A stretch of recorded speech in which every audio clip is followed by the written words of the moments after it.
con S10 cộng nhá. Này S10 cộng này. Đây cái này mình đã vào keo rồi. Vào keo trên kính, còn cái tép mình bóc lại thì nó vẫn còn cái tép cũ của nó này. Đấy, tép cũ của nó vẫn còn nguyên nhá. Đây bóc lại thì tép vẫn còn nguyên. Đấy, mà rất đẹp. Thành ép. Đây,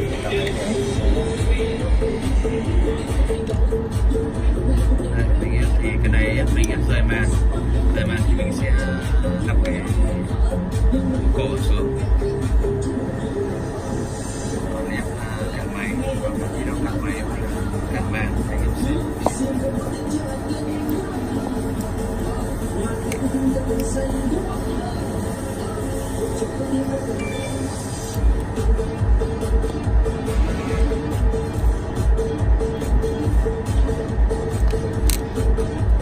Đừng mình lấy cái rạch của màn đây là đi màn thôi nhé.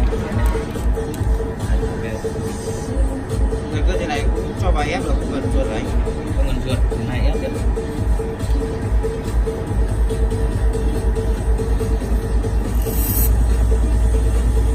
Cái con này thì mình chỉ cần đệm hai cái phần dưới màn hình thôi. Cái màn nó sát biệt này, cắt lỏng nó khỏi, đánh lạnh nhìn ngon hơn. Đâu rồi, đâu ấy? Chờ đâu em ơi.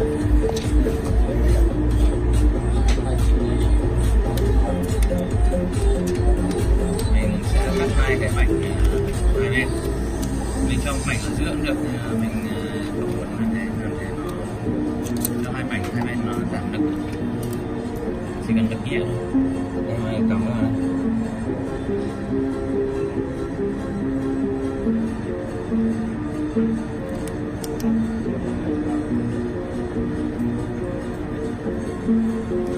Nhưng mà mọi người để ý là để từ cái đây ra cách xa ra đây nhá.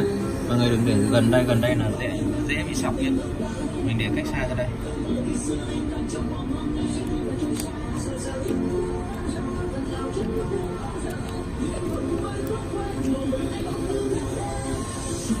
Cách xa ra tí. Ok, giờ tiến hành đặt kính vào dập.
thường thường là từ 150 đổ lên, nhưng mà cái này mình đang chỉnh nó đã 150, nhưng mà trong thời gian này mình cho 120 cho nhanh để quay video clip. Tầm 2 cân, tầm 2 cân trở lại là sẽ không sao, còn trên 2 cân, tầm 3 cân là nhiều mà đi.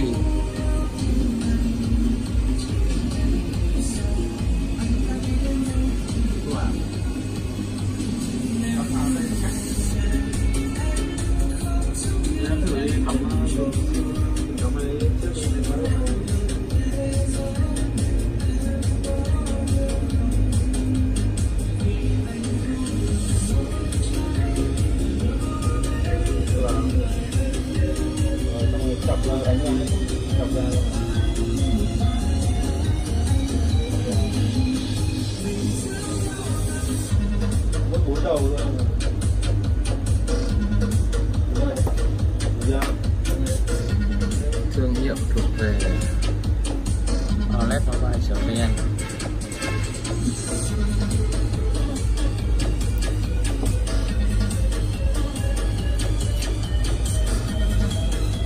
Mai là những con này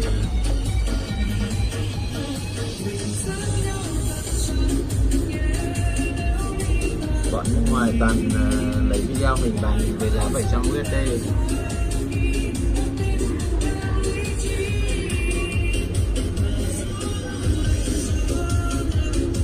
Đây chuẩn bị dập nha mọi người nhé.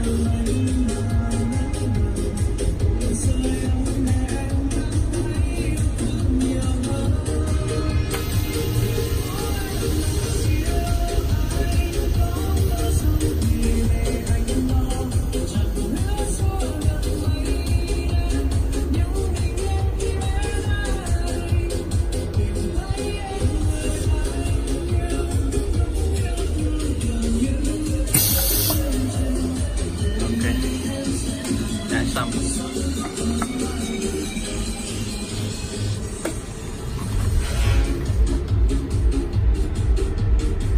Này rất đẹp nha mọi người nhé, hoàn hảo một cách tuyệt đối, rất đẹp. Đây mình cho vào sấy cho mọi người xem, cho sấy nhé, sấy vài giây. Ok.